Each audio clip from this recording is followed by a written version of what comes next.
Hi, this is Fredrik Aaron from Professional Speaking, and this week we are going to speak about the big debate in virtual speaking right now. The one about, are we going to be sitting down or should we be standing up? Now, there are two camps here arguing for why we should do one or the other.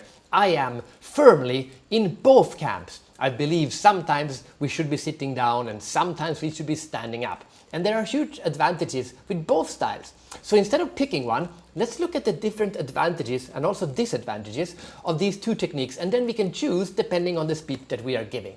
So let's start today by talking about sitting down.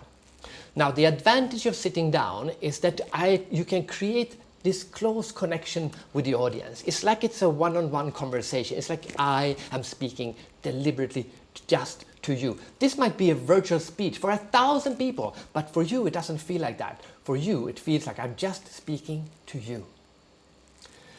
That one-on-one feeling can create a very strong bond. It's more of a conversation that we're just talking, you and me. Now, the disadvantage of this is that when you sit in a chair, you get less energy.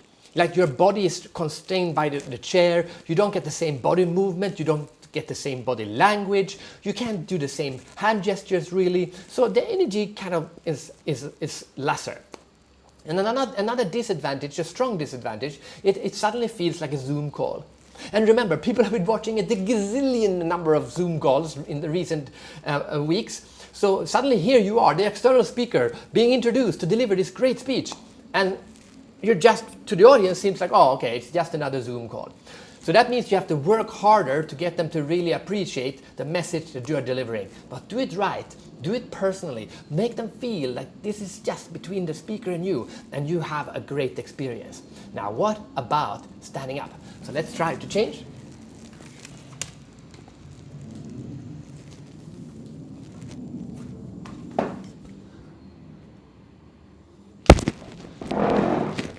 So I only have one camera today, so I have to switch between the locations. So now suddenly here I am standing up and you can feel the difference. You can see the body movement, you can hear how my breathing has improved, you can read my body language and you can clearly see my hand gestures. And you get the feeling that I am delivering a speech to you. Now, ironically, that is also the disadvantage. Because suddenly it's not that one-on-one conversation anymore. You feel that I'm on a stage. Even if this is a tiny little stage, it still feels to you that I'm on a stage and you're in the audience, and there's a risk that the audience starts to relax a little bit too much.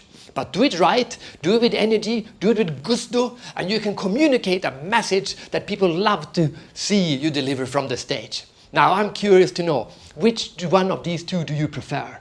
Which one do you think you will use next time? Or when do you think you'll be using the sitting down? And when do you think you'll be using the standing up? I would love to know. Give me your feedback in the comments. That is my input in the big debate about virtual speaking, sitting down or standing up.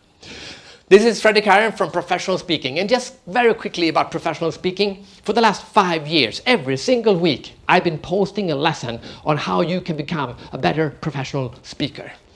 On professionalspeaking.com there are almost 300 lessons, and I post a new one every week, just like this one. There's also a brand new online course that I just launched, 5 hours of intense lessons on how you can master the keynote speech, and it's also for free. It's my way of giving back. So please check it out if you want to become a better speaker.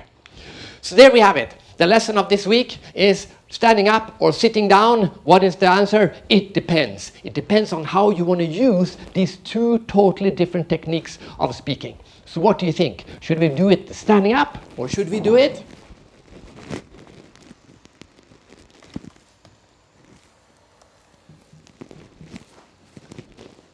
sitting down? Just the speaker and the audience member creating this personal connection between the two. Personally, I love both of them. Now continue to develop your speaking skills so you can reach your full potential as a speaker. This is Fredrik Aaron from professionalspeaking.com.